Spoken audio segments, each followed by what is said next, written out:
right. While the room fills, we'll fill some dead air. I'm Gary Dehart, publisher of Insightful Accountant, and I'm back in this seat temporarily, hopefully. No offense to Julie or to Will, but I'm holding down the fort a little bit in kind of in this capacity. So while we get people filling in the room, question of the day, you guys reminded me that we do a question of the day, and I had totally forgotten about that. So let me think. Question of the day. It's got to be different. It's summer. It's hot.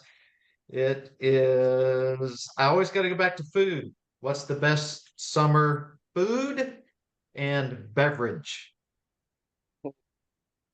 If you had one of each you could to have, what would it be? Ladies first.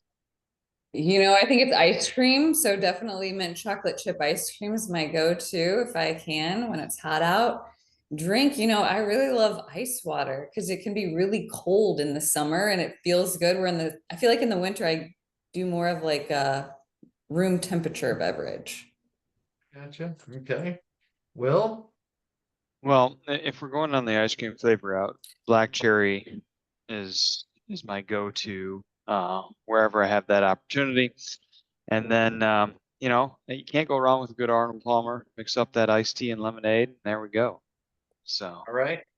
So you guys are keeping it G. So I'm gonna change that up a little bit. I'm gonna go up to the adult beverage and but on the food wise, my favorite food. We've been eating a lot of steak lately. I don't know. I don't care when it is, but year round, anything on the big green egg, I'm happy with that. My so are you beverage, I'm going gonna go. outside in this heat and cooking steak right now, Gary? Is that what you're doing? Yeah, look, the Yeah. sacrifices I make for my family, Yeah. well, It's very are good. It's very endless. nice. They're endless. So we did salmon last night actually.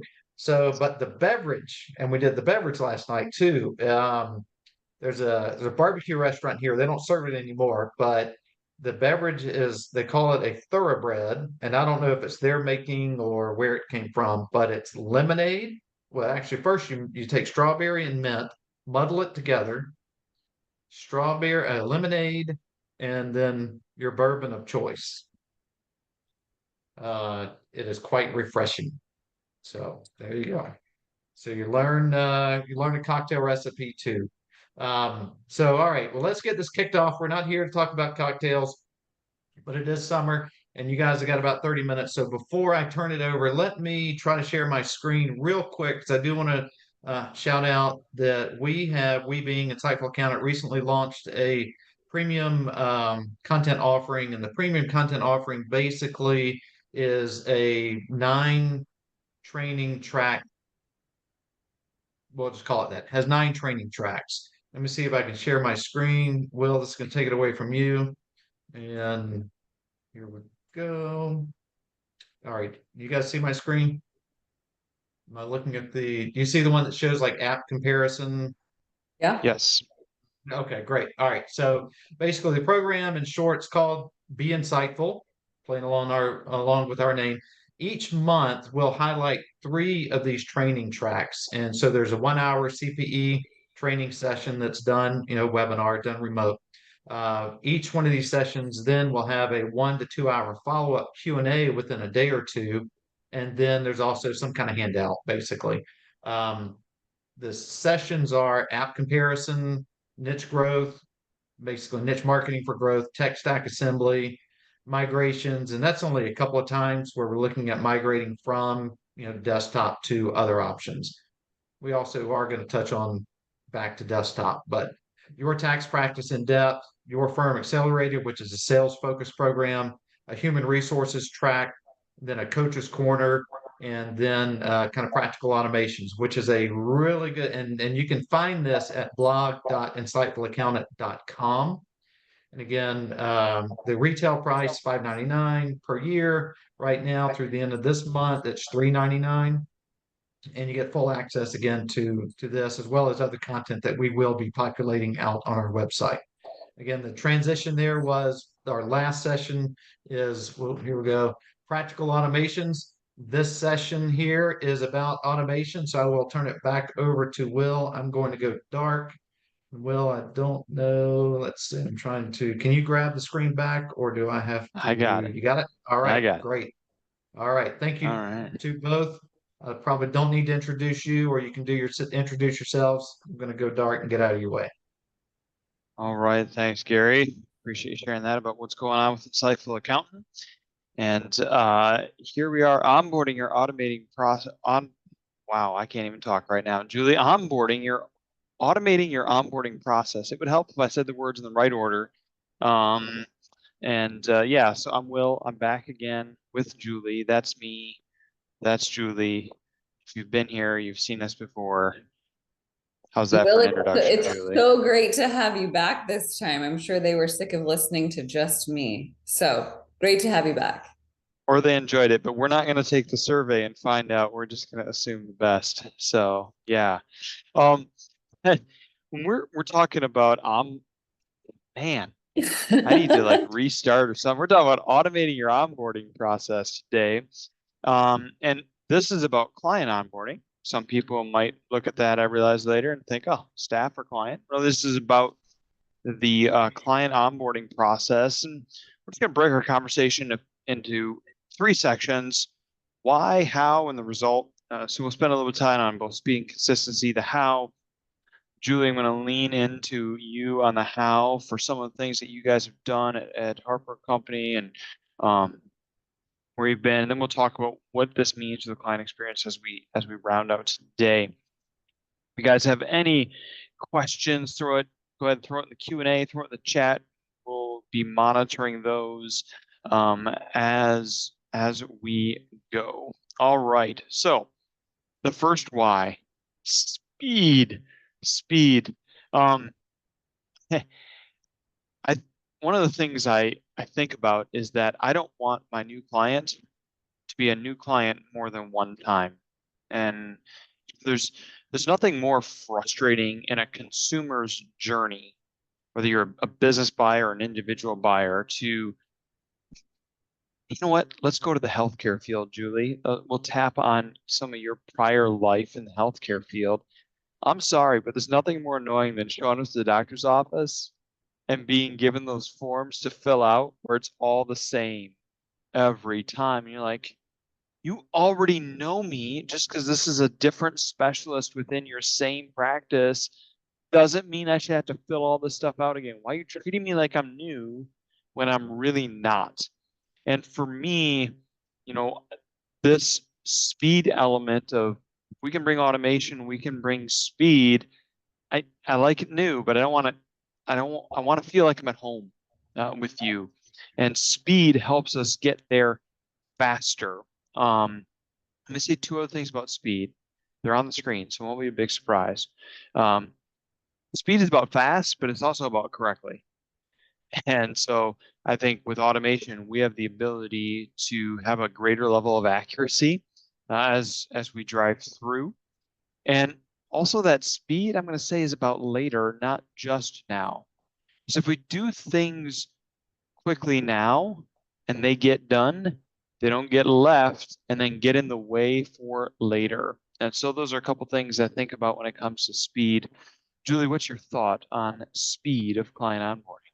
Yeah. So, Will, much like you said in the healthcare industry, how much do you love when you go see Dr. A, but Dr. B doesn't have access to what Dr. A had, right? Because for whatever reason, it's stuck in the inbox, they forgot to note it, whatever the case may be. So I think when we talk about speed, there's also has to be a way that everyone can kind of see it, right? So it's not getting stuck into everybody's, just the front desk receptionist knows part A, just the owner knows part B. Oh, now we're going to introduce an accountant. Well, they didn't know part A or B. So how are we able to kind of make that speedy, right? So if we are able to condense everyone's knowledge together and everyone has access to that speed is going to drastically increase. And like you said, a client feels at home when you pick up the phone or they call and you're like, oh, client, it looks like you just had a daughter in June. Like, how exciting is that? They're like, wow, not only did I fill those forms out person B took notes, but everybody has access to my information and everybody's kind of making it feel like a sense of community, a home feel. I think that's when speed and, not just, later, but like doing it correctly, that all kind of comes together as you onboard the client. Yeah, awesome. And I think that when we look at speed, it's important to then also think a little bit about consistency. So with automation, we have speed, but with automation, we also have consistency. And this is an area I think about a conversation. It was a very one-way conversation I had with my son this morning, who is 13 in his defense. So maybe it's not his fault, it's the fault that he's 13. But just talking about consistency, like I know what you're capable of, and because I've seen it before, and here we're falling down in areas we don't need to, right? And this is where if I leave my client onboarding into human hands, we introduce more inconsistency. And I don't want that. I want as much consistency as possible because as it says on the screen, it gives me predictable expectation, both internally and external. It allows us to be prepared for what is to come. And I'm going to say, because I need a letter P here, Julie, just to be honest with you, but it plays an alarm. I would say it sounds the alarm, right? But it plays the alarm because if our onboarding process grinds to a halt, we can then have the alarm bells go off for, hey, human interjection needed, human intervention needed, there's an issue, something didn't get done, because the automated processes can know there's a problem. When something doesn't happen, we raise the alarm. When it's all up to human hands, things don't happen at the right times quite a bit. So no alarms are raised, and we just tend to gloss over or move past things that aren't done, and it comes back and bites us later. So this consistency with automation that we can get from an expectation, a preparation perspective, and sounding an alarm when something's wrong, I think these are key elements with a consistency. So Will, I love that you use the word consistency because I think what we often forget is consistency is really our brand, right? It's what we represent. And so if you can have consistency from the very, very beginning, and I'm going to go out on a limb here and say, not just client onboarding, but what if you put this into play with your prospecting? So they already knew as a prospect what to expect when they got to be a client, right? But I think what goes with that, and you said something, and I just want to dive a little deeper, is it's not just the external expectation, it's the internal expectation.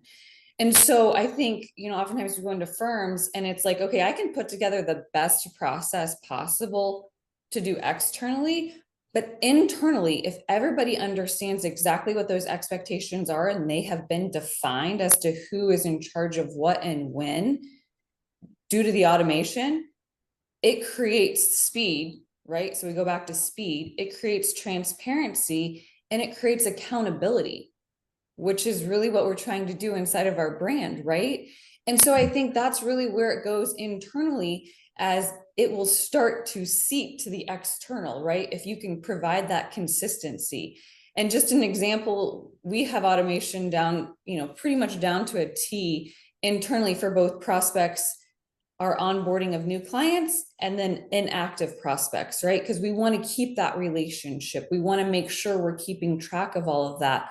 But I can tell you that my accountants in charge do know when someone doesn't get switched from one to the other.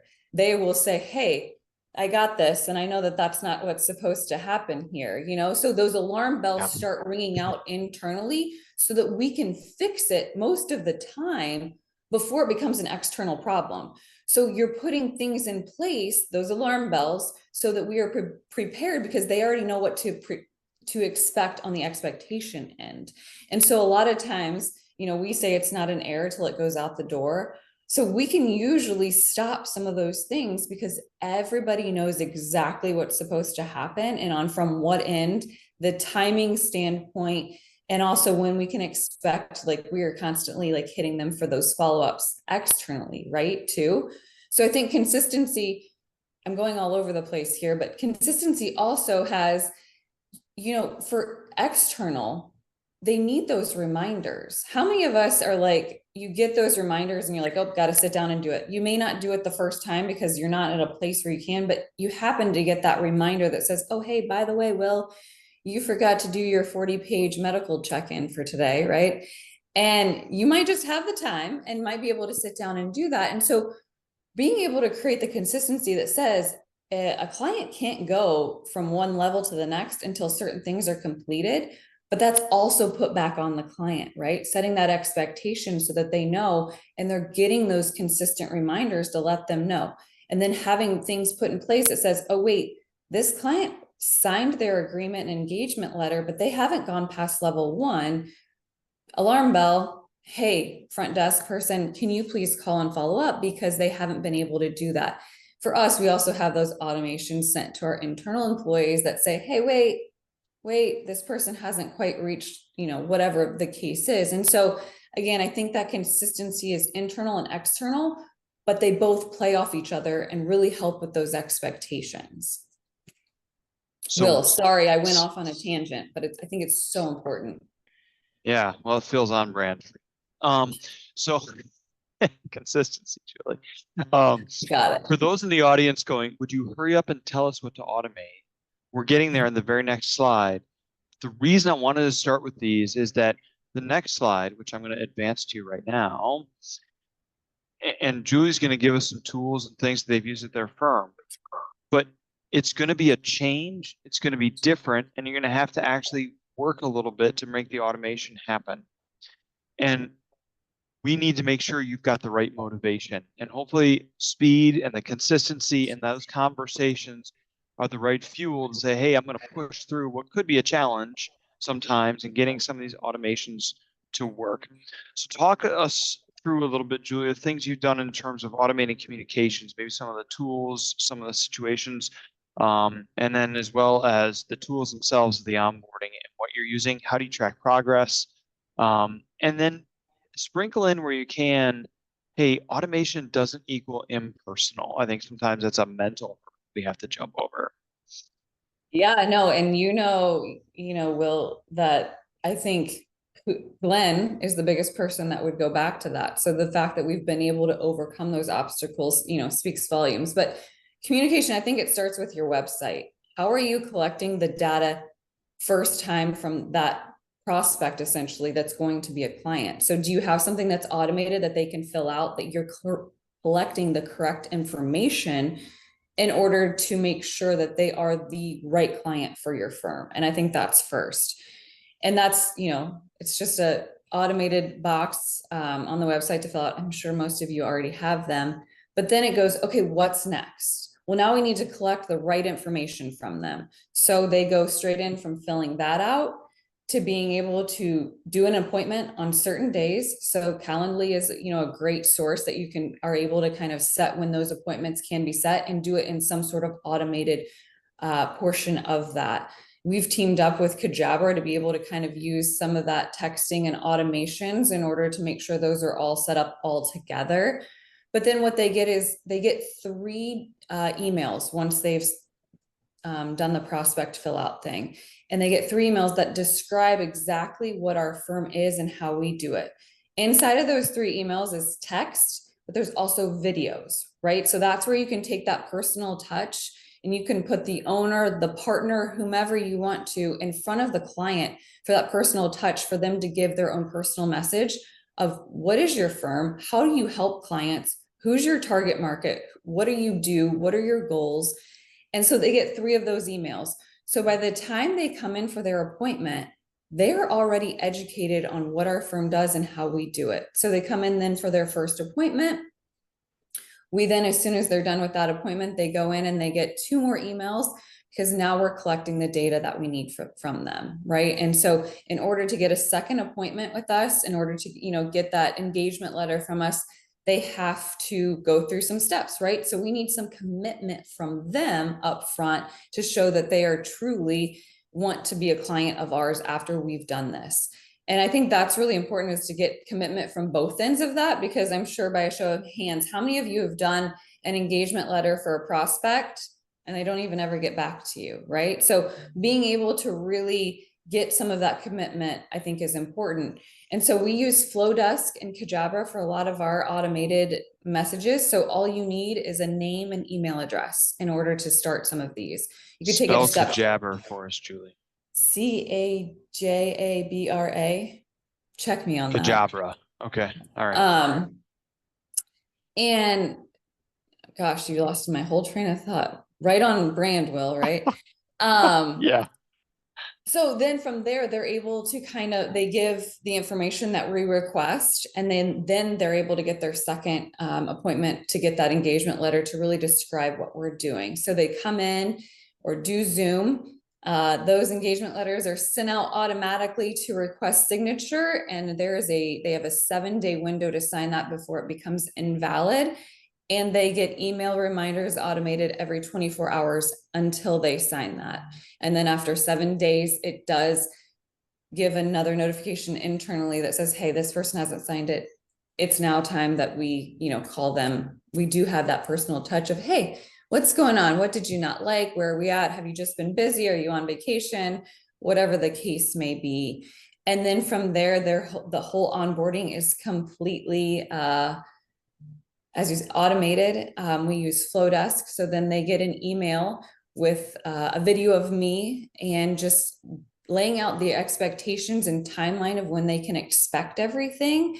And, again, I'm also asking for their partnership in this because it does require them, if I'm going to uphold those expectations, it does require them to do so as well. So we're doing a lot of emailing and texting in that first part of those communications.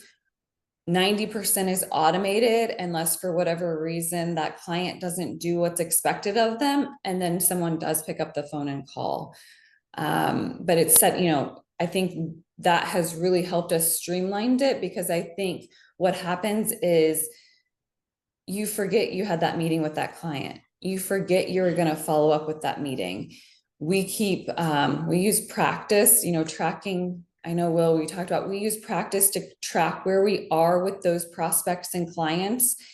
And also upfront internally, we have those meetings set on calendars as soon as they sign the engagement letter so that everybody understands the expectations. So we have a 2, 4, and 6 week meeting. The client's also getting those meeting reminders automatically. So I think a lot of that, we've been able to automate it, but we've also been able to do that touch with saying, hey, we have videos in there. And oh, by the way, if it gets to a certain point, someone does pick up the phone and have the conversation. Okay. By the way, links to Cajabra and Flodesk, Flodesk, are both in the chat if anyone's interested in that. Not sponsored, just free stuff that goes through there. Julie, what about some of hey, we want to make sure we have access to QBO. We want to get last year's tax returns and upload things to the board. What about those? Are those just instructions that are given through the email chains that go out? What about that kind of data gathering? So we came up with kind of a checklist that's done through Flodesk, but it's Adobe, so they can check them or they can print it off, whatever they choose. But it says, here are the list of items that have to be done in order for us, I kind of use the level up, right? In order for us to do the next thing. And so that is in our onboarding, and it says, okay, here's what we're going to do. Here's what we can promise you for the next 2 weeks. This is what we're working on. Here's what's on your end that you have to do. If this isn't done in a timely manner, we will be unable to meet that expectation of our 2-week follow-up. And usually what happens is they get a reminder every 72 hours until it's completed. We do have an internal person that does, as those things are uploaded and given access, we keep our own checklist inside Go File Room so everyone can kind of see who checked it off, who received it, and kind of where it's at. And so then right automation, now, the automation gap is really for you guys right now is the external stuff doesn't 100% talk to the internal stuff. You've got to manually corral that a little bit. Yeah, but I think Go File Room, we use as, the access to all of our electronic database and when those things come in, but we do have automatic rules set up that say, hey, when this person uploads, the person in charge of that client and the person in charge of managing Go File Room get those notifications. So those don't kind of go undone, essentially. It's real time. Right. Right. Okay. All right. When you said they get a video of you, is that your face on the screen, or is that just you talking over a PowerPoint? What does that look like, Julie? Yeah, so it's my face on the screen. And it really I laugh because I didn't have a script. Well, maybe Will, that's right on par, right? Right on brand par, consistency. But I just wanted to speak about what our expectations are, what is our process, what goes through that, and kind of how their behavior kind of affects our behavior. Because I think oftentimes, especially in this industry, that gets overlooked and it's not talked about until it becomes a bigger problem. So I really just wanted, again, it's a consistent message. It's the same video every single time. Everybody's getting the same information. And that's also really key because all the employees, the whole team has been able to go through. I've made them all go through the onboarding process as well. So they know exactly what the clients are getting, when they're getting it, and how they're getting it. So when a client says, well, Julie didn't tell us that. It's like, oh, really? Well, I can see this email went out May 23rd, and it looks like you opened it on May 23rd as well. Did you just not turn your volume up? Right. So it now becomes a great conversation of, we know exactly what's going on with the clients. We know when they open them. We know what date they open them. We know how long they, open them for. So again, we've really tried to push some of that back on our clients to make sure they're held accountable for what we need from them as well. I think that's great. I think, most firms wrestle with how do we synchronize the client's motion early on and us fulfilling our promises, and yet there's a dependency of us to the client doing their motion. And so bringing that together, I think that is fantastic. And as that's executed well, we get a good client experience, right? And I already mentioned and kind of tipped my hand there a little bit at the singular experience as a new client. I want to be a new client once. And I'm sure, Julie, your checklist of things to do and upload and so forth, this is not, well, it's June, don't worry about last year's tax return. No, it's, hey, we need everything so that you're a new client one time. And I put in there a note about we're going to really set the relational tone. And I think you spoke well to that already of, hey, we're leading you down this path, but we're working together. If you don't feel your part, it's going to make it hard or impossible for us to hit your expectations that we want to hit. So here we go. And now when they refer somebody, hey, I had a referral, take this client on, they can actually set an expectation that you're going to be able to hit. I know a lot of firms get nervous as they're transitioning their models to go, oh, I'm increasing prices. I don't know if I want to go ask my current clients for referrals because, and I know this doesn't have anything to do with pricing, but the thought there is they might not experience what I experienced.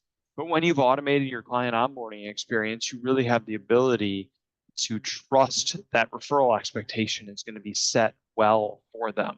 So I think this has a lot to do with the client experience. When they look at staffing statistics, they say that, well, I think it's 72% of staff make their will I stay or will I go decision based on will I stay or go within the next year in their first 5 days, 5 to 10 days. It's very early where they make that choice. I have no stats to prove this, but I don't see why the client is any different than a staff person in terms of their snap judgment. What's my early experience? And either this is easy and it's consistent and I'm able to follow it, or this is a pain and I'm thinking about leaving, or I'm no longer committed to being here, right? And so that early experience, I think, is very critical. So, Julie, your thoughts on client experience? I think you speak to it. I'm trying to be mindful of our time here too, but the repeatable referral expectation, I think, is really what has helped set us apart, because it's not just me who knows that I know that they're going to get the same experience. It's my entire team.